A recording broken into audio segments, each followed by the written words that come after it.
Fala, meus Toredas! Sejam todos muito bem-vindos a mais um episódio do Toreda Cast. Neste exato momento, eu e Eliane, queremos pedir encarecidamente perdão porque na semana passada não tivemos episódio devido a alguns imprevistos que nós tivemos. Não conseguimos gravar, mas aqui estamos. Eliane, seja bem-vinda.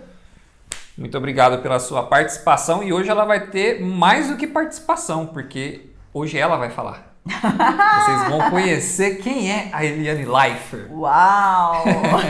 É isso aí. Bom, eu convidei a Eliane hoje. Hoje eu irei perguntar as coisas e ela vai responder. Hoje ela vai sentir na pele tudo que ela faz comigo. Pega leve, pega leve. Pode deixar. Gente, é o seguinte, ó, a Eliane ela tem uma história muito bacana, uma história de vida, principalmente profissional, né? Que é o que a gente vai tentar trazer aqui pra vocês. Lógico que a gente vai falar um pouquinho da parte pessoal, né? Da sua mentalidade, tudo. Mas pegando esse lado hoje que ela tem investidor, né? O crescimento que ela teve profissional, tanto como CLT e hoje como empreendedora, trabalhando com a gente aqui na Toreda. Ela tem outros projetos aí também, né? Que ela faz, tá? Então vai ser muito bacana para vocês escolherem esse aprendizado, assim como eu aprendi e aprendo todo dia com ela. Tenho certeza que se vocês aplicarem o conhecimento que ela tem para agregar, vocês vão colher bastante resultado. E deixa eu parar de falar, né? Porque eu tô acostumado só eu falar. Vamos lá. Olha só, vou dar um briefing aqui. A Eliane começou trabalhando como motorista de escritório de contabilidade. Sim. Foi administradora de hospital, né? Administradora hospitalar. Sim. De um grande hospital, inclusive. Esse aqui foi o Veracruz? Do Casa de Saúde Veracruz. Casa de Saúde Veracruz. Era Casa de Saúde, né? Aí virou Veracruz. Legal. Foi gerente geral, depois gerente de operações e hoje ela é investidora e empreendedora. Uau! Muito bom. Eliane, conta pra gente quem é a Eliane Leifer. Fala um pouquinho da sua história pra gente. Bom, vamos lá. Eliane Leifer, porque Li e Fernanda virou Eliane Leifer. Leifer é o seu nome artístico. É o codinome, né? É igual o Toreda, profissional, né? isso. Tem gente que acha que seu nome não é Rodrigo Toreda? Não, gente, meu nome é Rodrigo Toreda. E todo mundo pensa, né, que é sobrenome, mas não é. Bom, enfim, tenho 45 anos, tenho uma filha de 10 anos, que é a Coisa mais linda, né? Um beijo, Fefe. Tô com saudade, tá de férias. E, bom, minha trajetória, né? Eu, quando saí do colégio, meu sonho era ser médica, né? E eu estudei sempre em colégio público. Meus pais, eu tive uma infância bem assim, razoável, sabe? Meus pais foram bem próximos, apesar deles não terem pouco estudo, né? Mas eles tiveram muito sucesso profissionalmente falando. Meu Legal. pai tinha uma empreiteira e ele cresceu muito nisso. Eles tiveram vários imóveis, a gente teve uma infância muito boa. Empreiteira é construção, é isso? Isso, ele tinha muitas obras, era bem conhecido em Campinas, né? Uhum. Eu sou de Campinas, nasci em Campinas, nasci naquele bairro do Jardim do Lago, perto do Campinas Shopping. Perto de onde eu moro. E ali eu vivi até uns 22 anos, acho, ali. E aí depois, o que aconteceu? Meus pais perderam tudo, praticamente, né? Foram à falência. Teve aquele plano cruzado e pegou todo o dinheiro, né, das pessoas. E meu pai tinha muitas obras naquela época e ele teve que vender tudo para pagar funcionário, dispensar funcionário. E aí foi vendendo aqui, vendendo ali, entrou também com agiota, né, pegou dinheiro emprestado. Deixa eu só pegar um gancho aqui, Li, que eu acho que essa parte é muito interessante pra gente falar sobre riscos, né? Sim. Porque eu não peguei essa época, porque acredito que eu nem tinha nascido ainda, que foi a época que o governo confiscou, né? Sim. Tudo que estava nos bancos, é isso mesmo, Sim, né? Principalmente na tudo, poupança e tudo mais. Então tem gente que acha que a poupança é seguro. É. Pode acontecer, né? Então a gente não está isento de risco nenhum, nem na vida, nem nas finanças. Inclusive agora, né, que a gente vai ter mudança aí de governo, sempre nessas mudanças... Sim, pode vir uma recessão global também. Sim. Enfim, legal. Então, e aí ele foi vendendo tudo, perdeu tudo, mas a gente teve essa infância assim bem não tinha muita escassez, graças a Deus, né? Tem irmãos? Tenho 2 irmãos, um mais velho, um mais novo. Meu irmão, ele teve a felicidade do meu pai poder pagar a faculdade para ele. Ele só não seguiu porque ele não quis, né? Mas meu pai podia pagar. E eu e meu irmão mais novo já pegamos essa fase ruim, né? E aí eu saí, prestei vestibular, não passei para medicina. Aí falei, vou prestar para medicina veterinária, né? Falei, eu quero essa área, medicina veterinária. Gostava muito de bicho, aí falei, vou fazer medicina veterinária. Fiz o vestibular, uma faculdade paga, fui estudar lá em Espírito Santo do Pinhal. Fiz 2 anos, e aí a minha mãe vendendo Natura, né? A família da minha mãe bem empreendedora, todo mundo assim tem negócios. E aí ela vendendo Natura, porque minha mãe não era só ela que vendia, ela tinha algumas vendedoras, Uhum. E aí ela pagava a minha faculdade com Natura. Mas aí depois não conseguiu mais, a partir do 3º ano eu tive que parar. E aí eu não sabia fazer nada. Isso você tava com a média de uns 23 anos, mais ou menos? Foi em 99 isso, né? E aí eu peguei e falei, e agora? Agora eu não sei fazer nada. Não tinha feito nem cursinho de datilografia. Gente. Meu irmão mais novo tinha feito. Atrasado em tudo. Porque assim, minha família sempre teve negócios. Então minha mãe teve escolinha infantil, eu ajudava ela. Aí depois teve varejão, ajudava ela. A gente pegava, eu e meu irmão mais velho pegava a caminhonete e ia pro Ceasa às 5 horas da manhã, fazia compra para abastecer o varejão, né? Então assim, sempre trabalhei com ela, então não ficava preocupada em fazer construir curso. A sua vida, né? E naquela época também não existia essa alta informação que a gente tem hoje de educação financeira, de empreendedorismo, de internet. E a minha ideia era fazer a faculdade, então era a ideia de sair com uma profissão depois da faculdade, né? Uhum. Aí, né, parei a faculdade. Aí, ao invés de eu ficar chorando, eu peguei e falei, vou trabalhar, né? Agora tenho que trabalhar, porque se eu for fazer outra faculdade, eu vou ter que pagar, né? Uhum.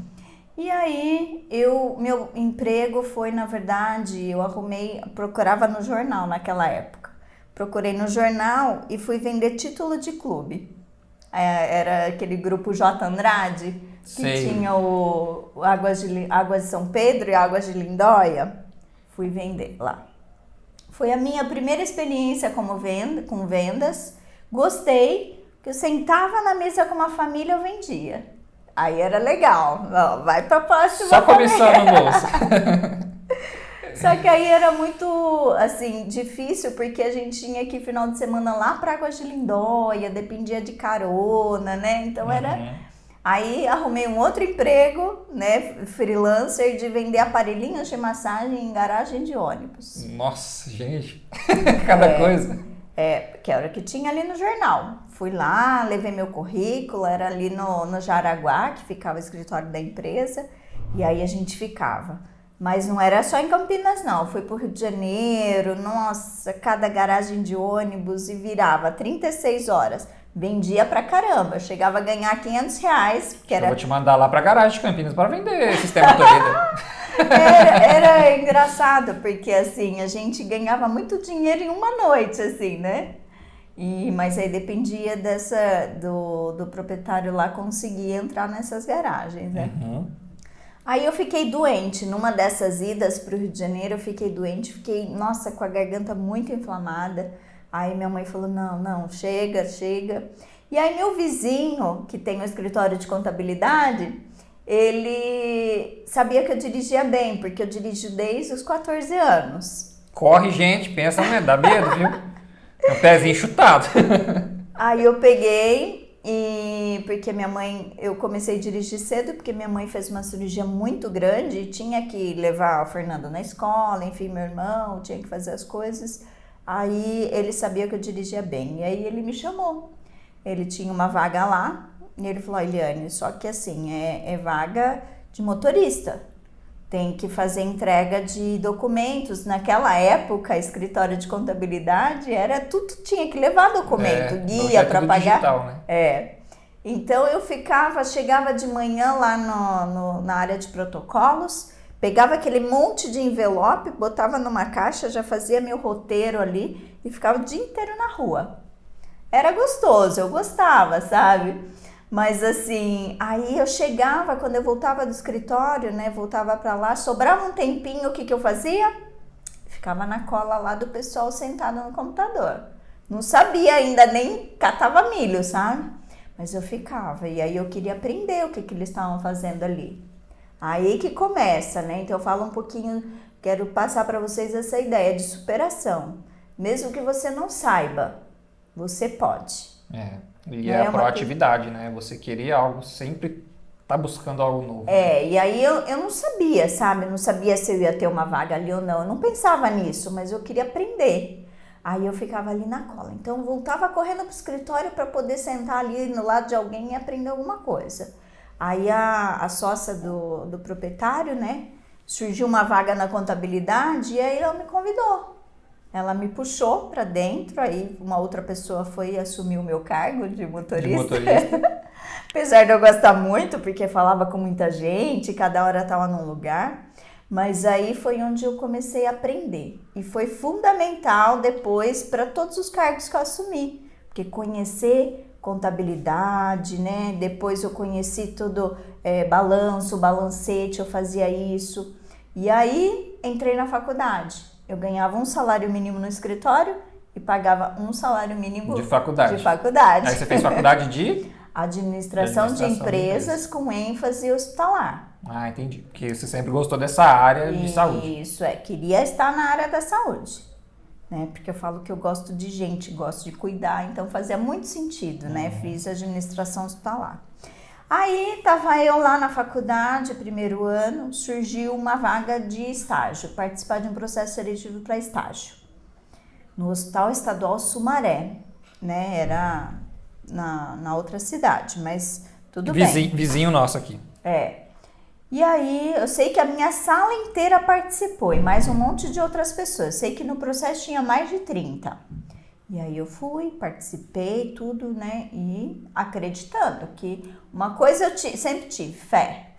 Sabe, eu nunca achei que as coisas aconteceram por acaso ou por sorte. Acredito que Deus abre, é Deus que fecha, Ele abre. Então aquela vaga, fui tranquila, participei de um processo e aí eu falei... Aí quando a minha amiga me avisou, falou, Eliane, é você. Falei, nossa, sou eu! Consegui o estágio! Caracas, fui melhor que 30, né? Fiquei super feliz. Só tinha uma vaga? Só uma vaga. Top. Aí eu cheguei pro meu, né, lá para os proprietários do escritório, agradeci muito, muito, porque fez muita diferença. Porque eu já tinha conhecimento contábil, né, de contabilização de folha, porque eu consegui uma vaga de estágio em RH. Aí... Sem contar também que o pouco salário que você tinha foi o que te fez fazer a faculdade. Sim. Sem a faculdade também você não ia conseguir entrar no cargo que você entrou no hospital. Tanto é que a gente começou a faculdade e precisava de um computador. Aí... Foi a primeira grande decisão. O que eu faço? Ou eu compro o computador ou eu pago a faculdade. Aí começou aquele negócio, né? A prestação da faculdade tinha que pagar o computador. Aí eu comecei até a atrasar a faculdade para poder pagar o computador, porque sem o computador não fazia os trabalhos da faculdade. Aí, mas aí todo ano assim, ia lá, fazia o acordo, pagava aquelas em atraso e aí fazia a matrícula do ano seguinte e... com o computador, que era a ferramenta, né? Enfim. Tá vendo, gente? Nada é fácil nessa vida. Exatamente. E de lanche era um cachorro-quente, quando dava, né? E a gente dividia um cachorro-quente quando a gente comia. Quando tinha a pequena oportunidade de comprar um cachorro-quente. Era assim. E aí eu cheguei para os proprietários e aí eu sempre fui. Outro ponto importante. Responsabilidade e comprometimento. Porque eu consegui a vaga de estágio, mas eu não deixei o escritório na mão, porque eu saí de lá e consegui essa vaga em março e mês de abril era a entrega de imposto de renda. E eu tinha a responsabilidade de fazer todas as declarações de imposto de renda dos clientes. Aí eu avisei isso lá no hospital onde eu passei o estágio, eu falei, olha, só preciso de prazo. Eu preciso terminar a entrega dia 30 de abril E aí eu comecei no hospital dia 2 de maio de 2001. E eles guardaram a vaga para você. Guardaram, porque entenderam até que a minha responsabilidade. Sim, claro. Não podia Acho que foi deixar até um ponto positivo, né? não podia deixar eles na mão, até porque me deram uma oportunidade, né? E também o hospital acho que viu isso como positivo, né? E o estágio que você começou a fazer, ele era remunerado ou... Sim, nossa, aí já ficou confortável. Aí melhorou. a bolsa era melhor, né? Eu tinha alguns benefícios, né? Que os funcionários também tinham, estagiário tinha. Só que aí, Rodrigo, meu estágio era na área de departamento pessoal, né? De folha de pagamento. Ou seja, você conseguiu entrar no hospital, só que você foi para a área de RH. Isso, área de RH. Mas aí lá o interessante é que assim, eu tive analistas, né? Analistas e supervisores excelentes e que me deram muita oportunidade. Só que eu nunca me acomodei no cargo. Isso é outra coisa muito importante. A gente não pode, tudo que a gente fizer, faça o melhor que você puder. Entregue muito mais, entregue sempre com algo mais. E eu ficava na cola também dos analistas. Roniel, se ele assistir esse vídeo aqui, ele vai dar risada. Ele cantava para mim uma musiquinha de estagiário. E ele falava, mas você não é como uma estagiária. Mas ele cantava a musiquinha para mim. E você falando agora, né, dessa frase que esse rapaz, acho que era seu chefe, falava para você que você não era estagiário, ou seja... Entra naquele processo dos episódios anteriores, né? De você ser, para você começar a fazer e colher o resultado. Então, ou seja, na sua mente você não era estagiário. Você já era uma funcionária bem-sucedida. E aí você começou a fazer o quê? As coisas que o estagiário não tá afim de fazer. Ele e a Vera... Entregava mais, né? Over delivery. E eu ficava na cola deles. Eu quero fazer isso. Não, eu tô vendo você fazer isso. Como é que faz isso? Eu quero fazer. E ficava ali, fazia. Eu sei que a gente... trabalhava de madrugada, eu tinha um monte de banco de horas que eu nem podia ter, porque como estagiário eu não podia ter.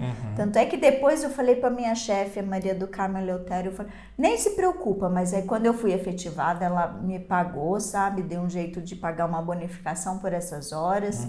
Mas assim, eu nunca limite ao seu cargo, ao seu salário, porque tem gente que fala assim, eu só ganho isso, eu vou fazer só isso. Não sou pago para fazer aquilo outro. Esse é o maior erro de quem trabalha em CLT. E aí eu tanto hoje, né, a gente brinca porque os meus gestores, eu sou amiga deles até hoje, né? Esse meu amigo é gerente também do Boldrini, ele é gerente RH lá no Boldrini. E a gente hoje dá risada, né, das histórias. E aí... eu fiquei lá por 13 anos. E lá eu fiquei... No Hospital do Sumaré. Isso, 13 anos, estagiária, né? Aí eu fui efetivada, depois dos 2 anos de estágio. Aí depois eu passei para assistente, né, de RH, depois analista. E depois eu estava em Fortaleza de férias. O meu chefe me ligou e falou, olha, fulano está saindo do cargo, o cargo do meu chefe, e você que vai substituir ele. Foi efetivada de férias? Fui promovida de férias. Aí eu fui a supervisora. Promovida, eu falei errado. Promovida de férias. Promovida de férias. Eu virei... Geralmente quem sai de férias às vezes nem volta, né? Você não, já foi o contrário, foi promovida. E eu tremia tanto, porque eu falava, gente, é muita responsabilidade. Porque até então eu trabalhava só ali na parte de RH, de folha, né? A gente era responsável por toda a folha do hospital, todo recrutamento, seleção, enfim.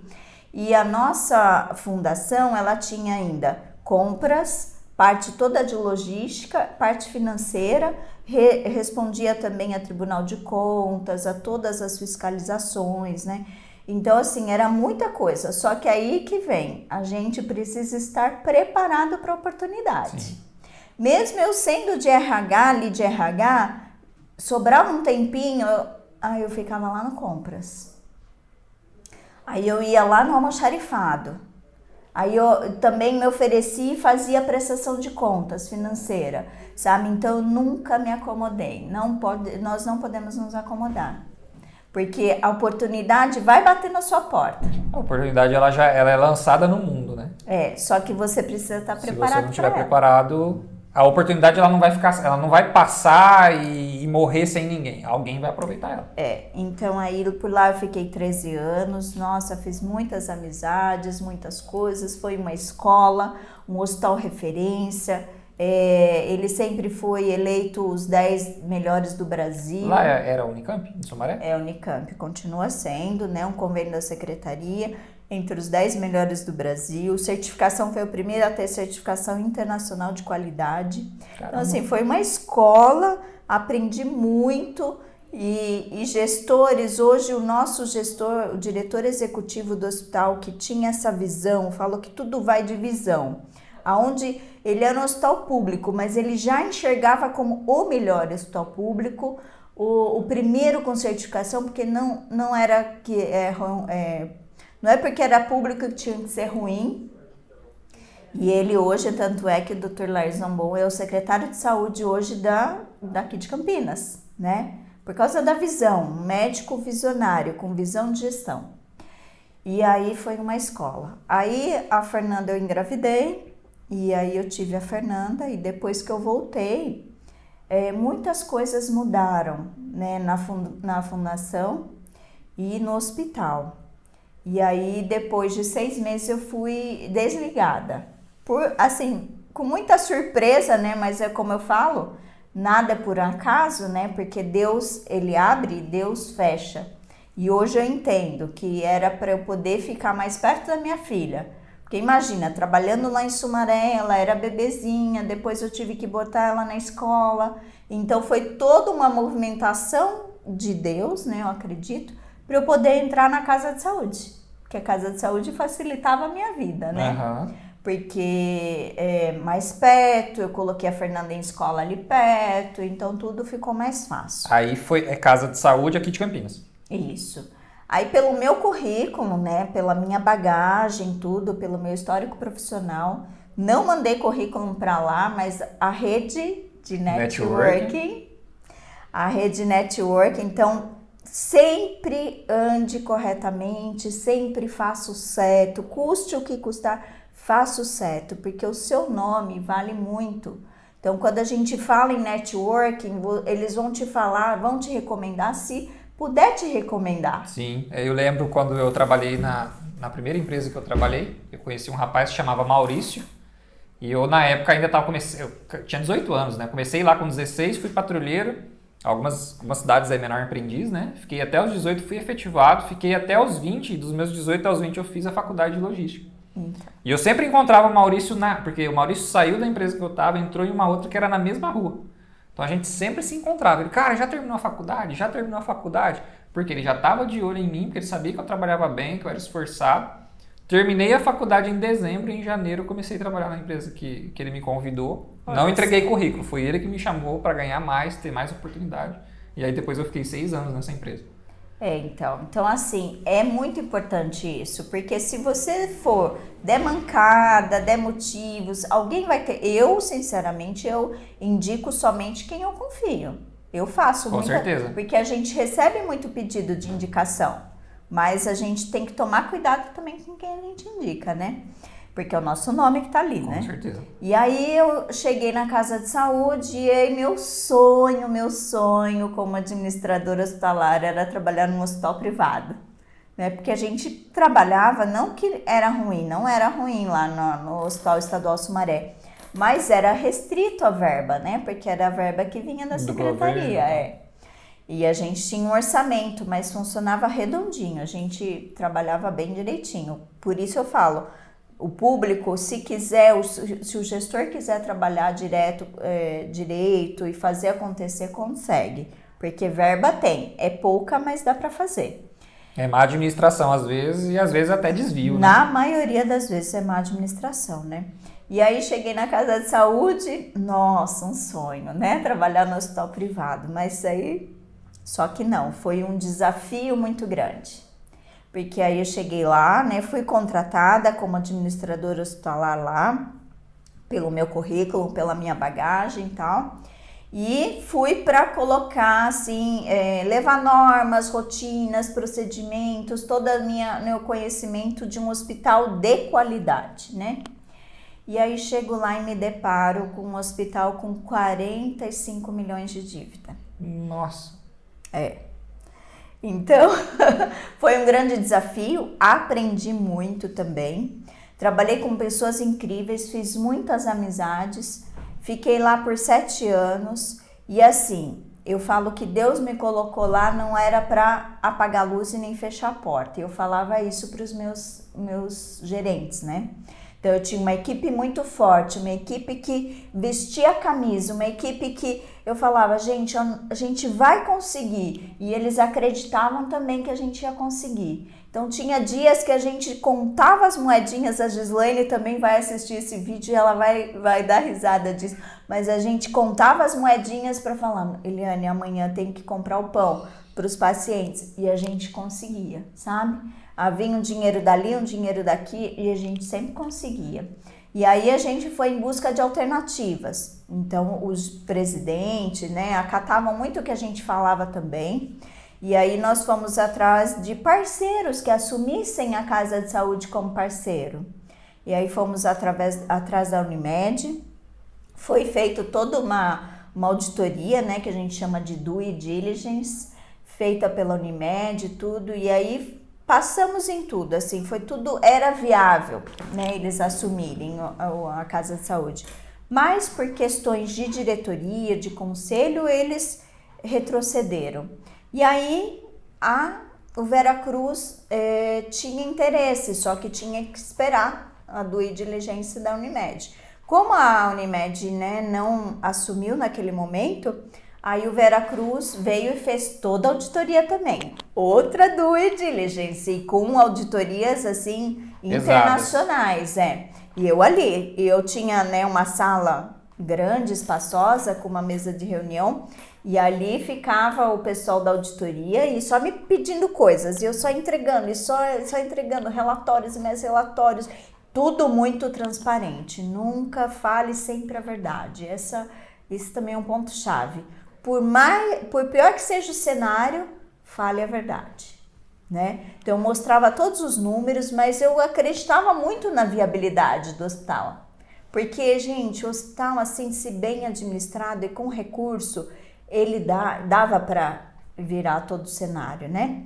E aí, graças a Deus, né, viabilizou um grupo grande, o Hospital Care, que é o que administra também o Veracruz, e aí assumiu, né? Graças a Deus, hoje passo lá na frente, vejo como que cresceu, como que tá, vejo nos outdoor, vejo nas propagandas da internet, plano de saúde de Veracruz, né? Enfim, fui convidada, porque qual que era o medo, né, dos meus gerentes? Mas Eliane, aí se eles assumirem a gente vai ser mandado embora. Eu falei, gente, não importa. A gente sabe que eles trocam as cabeças, né? As cabeças que dirigem, porque tem o pessoal deles, mas fique em paz, porque a gente já está salvando um patrimônio que é de Campinas. A Casa de Saúde é importante para Campinas. Sim. Não é importante só para a gente, é para Campinas. E imagina, mais de 600 famílias na rua. Eu pensava muito nisso, não era só a minha família, eram mais de 600. Né? Eu falei, não tem problema, nem que eu coloque meu cargo em risco, a gente vai conseguir fechar essa parceria. E aí, né, graças a Deus, assim, a maioria dos gerentes ficaram, porque viram o empenho, a dedicação de todo mundo. E eu fui convidada também pelo Veracruz, né, pela diretoria, para ficar. E aí lá eu passei então de administradora para gerente de operações, porque no organograma do Veracruz, a parte de enfermagem ficava com a diretoria clínica. Então eu fui direcionada, toda a outra parte que não era enfermagem e médicos, era comigo, né? Então foi readequado o cargo, né? Deixa eu só te fazer uma pergunta. Sim. Ali, se não for uma pergunta muito intrusiva. Quando você começou lá no seu primeiro emprego, tal, você falou que ganhar um salário mínimo. Um salário mínimo. Quanto era esse salário mínimo na época? Nossa, Eu acho que, assim, deve ser barato, porque na minha época, reais. quando eu fui guardinha, era 300 e pouquinho. Era, em torno de 300 reais. 300 reais, mais ou menos, chutando pra alto, né? Isso. Seu último emprego agora, quanto que você ganhava? 10 mil reais, mais ou menos. Por mês. Ou Isso. seja, aquela menininha sem estrutura lá de trás, Sim. que passou pelas Que dificuldades. não sabia nem digitar. Não sabia digitar, ficou atrasada. E hoje eu digito sem olhar, hein, gente? hoje Ótimo. Nossa vendedora nata aqui do Toredo. Legal, Bom, muito bom. Aí fizemos a transição, fiquei na Veracruz, estava muito contente, muito feliz. E aí, que chega? 13 de março, sexta-feira 13 de março de 2020. Chega, e aí reunimos lá a diretoria, né, do meu diretor e a gente, o gerente e tudo. Vamos ser o Covid Center, o centro de Covid do Hospital Veracruz, foi a Casa de Saúde. Aí foi um cenário de guerra, a gente foi, aí eu, né, sempre tive essa energia, vamos lá, gente, vamos, a gente consegue. E a gente tinha 10 leitos de UTI, e aí a gente transformou o hospital em poucos dias em 42 leitos de UTI. E ainda assim, acho que faltou, né?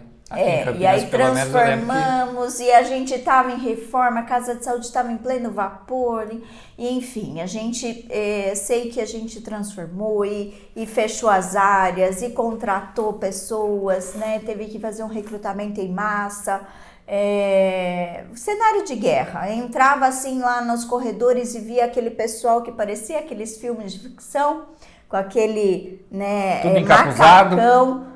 E foi muito pesada a questão psicológica, as pessoas ficavam com medo, a gente entrava no hospital, a gente colocava máscara e passava álcool toda hora, e chegava em casa e passava álcool até para pegar na maçaneta, né? E aí, quando chega em junho do ano de 2020, eu peguei Covid. Meu Deus. Né? Aí eu tinha certeza que era uma dor de garganta, ainda participei o dia inteiro de reunião, né? Eu falei, eu não sou daquelas que abandona a guerra, não. Eu falei, doutor, fica tranquilo, dá pra aguentar. Aí chegou no final do dia, ele falou, vai lá no PS, vai lá fazer o exame. Eu falei, não é, doutor, é dor de garganta. Teimosinha? Aí fui pra casa e esperei o resultado em casa, né? Aí quando foi 2 horas da tarde, pediram urgência, naquela época ainda não tinha, né, esses testes rápidos ainda, em 2020. Aí a enfermeira do trabalho me liga e fala, Eliane, você tá positiva. Aí tomou o desespero.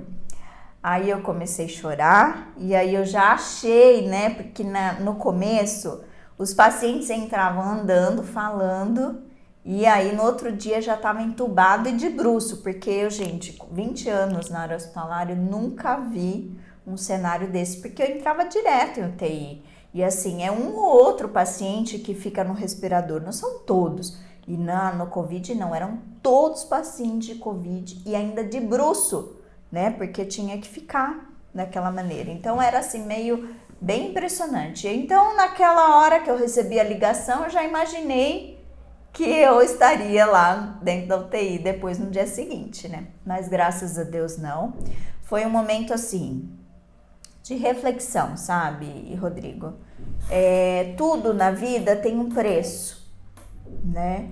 Então eu sempre fui guerreira, eu me superei em muitas áreas, eu sempre acreditei que eu podia, eu fui lá e fazia e levava as pessoas para acreditar e fazer também. Quantas pessoas incentivei, fizeram faculdade, hoje são gestores ou estão bem profissionalmente falando, dei aula também. Né, nesse período que eu trabalhei lá em Sumaré, dava aula na Anhanguera também. Muitos alunos, às vezes me chamam nas redes sociais, nem sei quem é, e falam, olha, eu tô aqui, trabalho com isso, é muito legal.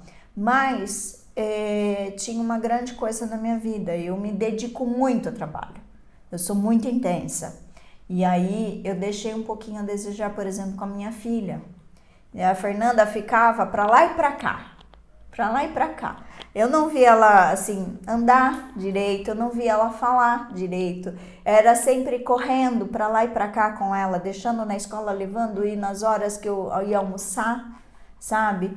E aí, quando eu peguei Covid, eu fiquei 14 dias dentro de um quarto. E aí foi onde eu falei, o que é que eu estou fazendo com a minha vida? Né? A gente precisa, sim. Eu acho que eu queria, né? Me formei como administradora e sonhava um dia chegar à direção do hospital, ao cargo de gestão mais elevado. Cheguei, mas o preço é muito alto também, sim, né? E aí eu falei, não, eu preciso de um tempo agora, né? E aí saí do Covid, a Fernanda cuidou de mim, né? Ela levava as comidinhas lá na porta do quarto, ela que cuidou das coisas da casa naquele período. E hoje ela tá com 10, né? Na época ela tinha 8, Vestiu todos, pegou as minhas roupas do guarda-roupa, botou meus saltos, porque eu não tava dentro do quarto. Aí ela fazia ligação de vídeo comigo, né? E aí eu vi ela mexendo nos meus vestidos, nos meus saltos, enfim. Fez uma bagunça também nesse período. Mas aí foi muito bom, porque aí eu tomei decisão, cheguei pro meu diretor e falei para ele, olha, eu preciso sair. Acho que a minha missão aqui já foi cumprida, né? Então são 20 anos intensos assim no hospital. E aí eu penso que agora minha filha precisa de mim, porque a Fernanda chorava e ela pedia, ela queria que eu ficasse. Mamãe, não vai trabalhar hoje, fica comigo. E aí teve todo aquele período de ter aula em casa, né? E aí começou a ficar bem difícil, porque meus pais eram de alto risco, ela não podia mais ficar com os meus pais, porque minha mãe criou ela até os 8 anos de idade. E no seu trabalho, pelo fato de você ter uma responsabilidade muito grande, o seu cargo ser um cargo que exige mais responsabilidade, como era a sua carga horária?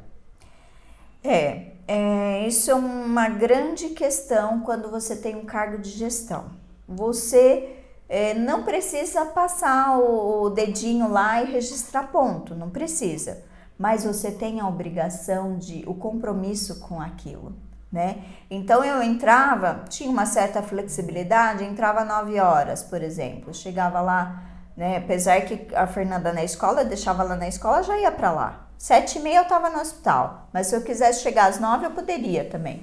Só que aí a rotina, você planeja uma coisa e sai totalmente diferente. E eu, às vezes, não podia sair de lá antes das 6, antes das 7, às vezes antes das 9, às vezes de final de semana, né? Dormia com 2 celulares do lado da minha cama, um meu pessoal e um do hospital. Se me ligassem durante a madrugada, eu atendia, né? Eu precisava estar disponível. Então, a carga horária, assim, eu falo que, às vezes eu até brinco, né? Quanto tempo você está disposto para trabalhar para um negócio seu? Às vezes a pessoa fala, quero trabalhar 4 horas, quero trabalhar... Não, eu trabalhava 24 horas para realizar um sonho que não era meu. Na verdade, era o sonho dos acionistas. Sim. E agora, para mim, hoje eu estou à disposição a trabalhar 24 horas para mim, né? Então, aí eu cheguei para o meu diretor, isso em junho, mas eu sou um soldado que não abandona a batalha. Eu falei, olha, Renan, isso, eu vou sair para ficar mais tempo com a minha filha. Mas eu não saio enquanto não tiver a baixa do Covid. Pode contar comigo, eu vou sair daqui só quando estiver tranquilo. E aí eu só saí em agosto, isso era em junho, eu saí em agosto quando a gente teve a primeira queda no número de casos e aí o hospital estava voltando ao normal. E nesse processo que você saiu daquela garotinha de R$300 para uma mulher de R$10.000 por mês, obviamente, acredito eu, pelo pouco que eu te conheço, você se planejou financeiramente para chegar a esse momento de falar assim, não, agora eu preciso dar uma pausa. Sim, claro. Aí graças a Deus, né, tinha já a casa, já tinha carro, né, e aí também tinha as verbas rescisórias, então já estava planejando como que seria aquele tempo, né, porque eu falei, eu vou fazer uma transição, vou tentar fazer outras coisas que eu possa trabalhar junto com a minha filha, né, trabalhar de casa, home office. E aí foi linda a minha despedida, falo que o último dia assim foi impressionante, né? O carinho das pessoas. fizeram um almoço de despedida, ganhei uma caneta da Swarovski, né? E as pessoas alugaram louças, fizeram uma mesa linda. Nossa, foi maravilhosa a minha despedida. Quase que eu falei, gente, não vou. Não quero ficar. Eu acho que o mais gostoso, além desse reconhecimento profissional, é o reconhecimento das pessoas. E eles falaram palavras lindas, sabe, de gratidão. Porque assim, eu acredito muito na liderança servidora. Primeiro a gente serve para depois a gente cobrar alguma coisa, né? Então eu sempre estive muito junto com os meus liderados, né? E fazia com que eles fossem assim também com os demais deles, né? E aí, a partir daí, eu fiquei perto da Fernanda e aí eu comecei a fazer vários trabalhos de marketing digital, aprendi muito, então você tem que estar sempre disposto a aprender. O mundo mudou, né? O mundo mudou, essa é a verdade. E hoje trabalhar assim, ter uma certa liberdade, eu trabalho em casa, né? Então, nem todos os dias eu venho aqui pro escritório, né? Porque o que eu Vou faço... contar um segredo pra vocês, gente. Só vem pra gravatória da Cat. Você não vê a cara dela. Porque eu consigo trabalhar de casa, Sim, né? é o que eu sempre falo, né? Eu colei, viu? Eu colei aqui, acho que uns 2 meses, né? Foi. Colei aqui no Rodrigo, aprendi como que ele fazia pra fazer igual, porque falo que nada se cria, tudo se copia e melhora. E melhor, eu vou falar um negócio pra vocês. O mês passado, ela vendeu mais que eu. Uhul! Esse mês ela já tá vendendo mais que eu. Uhul! Porque assim, pessoal, quando você tem uma empresa, você não consegue fazer tudo sozinho. Né? Então, quando eu convidei a Eliane para fazer parte do projeto, assim, quando também eu convidei a Alessandra, que ela tá ali a todo vapor atendendo vocês no suporte. Por quê? Porque a gente precisa ampliar e atender vocês. Então, por exemplo, o meu foco é fazer o quê? O desenvolvimento da empresa, cuidar das operações, sistema novo, melhorar o serviço e tudo mais. Então, a Eliane agora ela tá se desenvolvendo muito nas vendas, né? E tem outros negócios também, como vendedora de imóveis. A mulher faz de tudo, gente. Então, ela teve que tomar uma decisão que eu acredito que não foi fácil, né? Você abandonar um salário de 10 mil reais. Acredito que não é para qualquer um. Tem que ter muita força, muita coragem. Ainda mais com uma filha, né? Mas eu acredito que você pensou no seu sonho, nessa oportunidade de estar perto da sua filha. Então hoje eu vejo que você vai para cima e para baixo com ela. Mesmo assim trabalha, desenvolve. E é fruto do seu esforço, né? Sim, é isso que é importante. Hoje eu faço o que eu gosto, né? Aprendi e eu tenho o seguinte pensamento: se for para fazer, tem que fazer bem. Então eu colei aqui no Rodrigo, aprendi como ele fazia, né? E tento fazer melhor que ele, porque eu falo para ele, eu gosto de competição. Então se você tá vendendo X, eu quero vender mais 2X. Amém. Vende muito. Eu quero parar de vender. Então assim, eu sou muito competitiva, gosto disso e desafio para mim, assim, falou para mim desafio, eu tô dentro, né? E hoje meu escritório é dentro da minha mochila, agora mesmo eu fui acompanhar a Rafa, né, no trabalho dela, levei minha mochila, fiquei lá numa mesinha, fiquei trabalhando, fiquei atendendo. Então, assim, a gente tem que ter isso em mente, né? O que é que eu quero... Aonde eu quero chegar? Então, eu sei onde eu quero chegar, eu ainda quero chegar, assim, muito mais do que eu ganhava. Eu sei que eu posso, como empreendedora, eu posso ganhar muito mais do que eu abrir mão dos 10 mil. Isso é verdade. É que é construção, né? Não é de um dia para o outro, mas eu sei que eu posso ganhar muito mais que isso. Contar outro segredo para vocês. Terça-feira agora a gente foi em Valinhos, né? O nosso pastor ele foi homenageado como cidadão honorário que fala, né? De Valinhos e tal, e a gente foi lá. E aí eu cheguei com a minha esposa, a gente sentou, tava lá aguardando começar e a Eliane chegou também. E aí eu olhei pra mão da Eliane, tinha 3 celulares na mão dela. 3 celulares, que é os WhatsApp aqui da empresa. Eliane, o que você tá fazendo? Tá saindo uma venda, daqui a pouco eu te mando. Agora não é hora, já acabou, é 8 horas da noite. Então, ou seja, ela tá se desenvolvendo muito bem, né? Continua estudando muito, então parabéns. Que Deus te abençoe nessa nova trajetória. Nova sim, a gente fala nova, mas já faz uns 6 meses que você tá com a gente, né? Sim, Então, eu tenho certeza que a nossa empresa em si, dentro dos planos de Deus, tem muito que prosperar e quem tá com a gente abraçando essa causa vai prosperar junto. É isso que eu quero para vocês que nos assistem como investidores, para os nossos funcionários, nossos colaboradores, Sim. que a gente cresça e faça um mundo melhor, apesar das dificuldades, que esse ano está bem difícil. E é isso. Meu lema é o seguinte: o amanhã será sempre melhor que hoje. Mas assim, hoje é o primeiro dia do resto da sua vida. Então, como é que você escolhe viver o seu hoje? Isso é verdade. O PH, que é um dos coaches que eu fui treinado, ele me fez uma pergunta uma vez. Quantos anos você tem, irmão? Me chama de irmão. Eu tenho 29. Aí eu falei assim, mas como você sabe? Eu falei assim, aí eu fiquei até bem bugado, né? Eu nasci em 1900. Na época eu tinha 29, eu já tenho 31. Bom, nasci em 1990. Não, tenho 29. Eu falei assim, cara, você não tem 29. Você viveu 29. Sim. Só que você não sabe quantos anos você tem ainda. Sim. E aí aquilo me fez uma mensagem reflexiva, né? Então, por isso que eu trabalho muito hoje, porque para quando eu tiver a oportunidade de ter um filho, igual você tem, ter mais tempo e mais liberdade para passar com meu filho ou com a minha filha. Não tem nada que pague isso, sabe? Acompanhar, estar ali do lado. Outro dia ela até falou, ela ama o dia que tem que fazer aula em casa, porque aí tem lanchinho, tem a mamãe, tem o mimo, a mãe ali perto, mas hoje eu posso, né? Igual você falou, eu vivo pra lá e pra cá com ela. Eu busco na escola, eu levo no balé, levo no tecido, levo na psicóloga e minha vida não para, porque minha mochila tá junto comigo. Então eu tô ali na psicóloga, tô trabalhando, né? Tá no tecido? Procuro um coworking, tô trabalhando. Então aí fazendo a analogia, né, com o mercado financeiro, a minha leitura. Mercado financeiro é construção, né? Eu tenho mania de falar né. Desculpa aí, gente, tantos né. Mas é uma construção e a carreira. Olha, eu fiz faculdade, eu fiz 2 pós-graduações, né? Para poder chegar no cargo que eu almejava. Uma delas com módulo internacional. Fui para a Espanha, sem poder, tá? Porque eu não tinha condição. Mas eu fui, guardei um dinheiro, fui, me preparei, fui. Fiz um módulo internacional porque era importante para mim, né? E aonde eu cheguei, graças a Deus, foi sorte. Eu acredito na boa sorte. É aquela que a gente constrói, contando com Deus, claro. Deus acima de todas as coisas.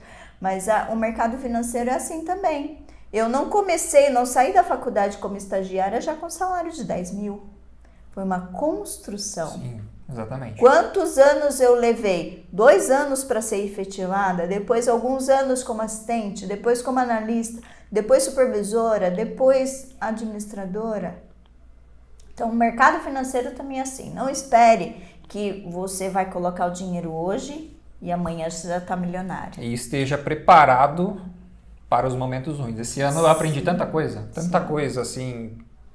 Enfim, eu vou fazer o próximo Toreda Cast, eu prometo, assiste, que eu vou falar sobre as possíveis percas que você pode ter, como reagir a isso, aos cenários ruins, mesmo você sendo um investidor, para que você possa estar preparado e não cometer os mesmos erros que eu cometi e cometer os acertos que eu cometi. Então, no próximo episódio a gente vai falar sobre isso. Então, esteja preparado, porque não vai ser do dia para a noite e às vezes você vai tropeçar, vai ter que dar um passo para trás para depois pegar impulso para frente. Mas a gente fala disso no outro episódio. E onde a gente mais aprende são nesses momentos. Isso, e é onde a maioria das pessoas desiste. Ah, não, isso aqui não é para mim. Eu fico imaginando, né? Se de repente eu parei a faculdade lá de Pinhal e eu tivesse ficado lá num quartinho chorando. Eu não seria nada, não teria conquistado tanta coisa que eu conquistei. Casa, carro, né? A minha formação, meu conhecimento intelectual e pessoal, profissional, né? Graças a Deus, tenho um bom currículo hoje. Se eu precisar voltar para o mercado, acredito que eu consiga. Mas não vai precisar, não. Não te largo. Então, é isso. Então, essa analogia é importante. Então, esteja preparado para superar os seus limites também na construção da sua liberdade financeira. Que baita história, viu, Li? Parabéns. Obrigado por ter compartilhado conosco, né? Eu não conhecia 100% dessa história, já conheci um pouco, né? A gente tem convivido bastante. Então, parabéns, que Deus te abençoe muito. É só o começo que a gente está vivendo. E eu tenho certeza que a galera lá em casa se inspira, né? em vendo histórias assim de pessoas que começaram com pouco, começaram do zero, mas batalhou, persistiu. Então a gente pode aprender muita coisa com essa história. Persistência. Eu acho que, para mim, o ponto mais crucial de todos foi a decisão de abandonar aquela vida que você tinha de 10 mil reais, que talvez seria um conforto financeiro, Sim, mas não estava confortável em relação à sua filha, à sua família, à sua questão de tempo, seu nível de estresse, né? Mas você precisa tomar uma decisão. Sim. E é isso E que às difícil, vezes né? muito difícil. Eu falo por decisão própria, né? Eu trabalhei na CLT, comecei a empreender, eu tinha medo de sair da CLT. Aí eu fui para o Japão para tentar ganhar mais, mesmo assim, empreendendo e trabalhando no Japão, mas com medo de sair. Até que um dia, aí eu voltei para o Brasil, mas eu só voltei para o Brasil por uma proposta comercial, mesmo que era uma prestação de serviço empreendedora, mas eu estava dentro de uma empresa. Então eu particularmente sempre ficava buscando aquela estabilidade. Até o dia que eu falei assim, não, eu preciso tomar as rédeas da minha vida. Sim. Se eu quero o sucesso que eu quero, eu preciso fazer mais, porque senão eu não vou conseguir conquistar. Então essa decisão de você abandonar aquela estrutura que você tem para tentar conquistar algo que você não sabe se vai dar certo, eu acho que para mim da sua história foi o ponto mais crucial, pelo menos particularmente. Sim, porque é uma transição, né? E eu sabia que não seria fácil. Né? Não é fácil. Lógico que não. Existe aí, tenta uma coisa, não dá certo, aí você tenta outra, tenta... Até você acertar, se a gente soubesse que ia acertar logo de primeira, né? Mas não. Nem o resultado que a gente tem é pelo que a gente sabe.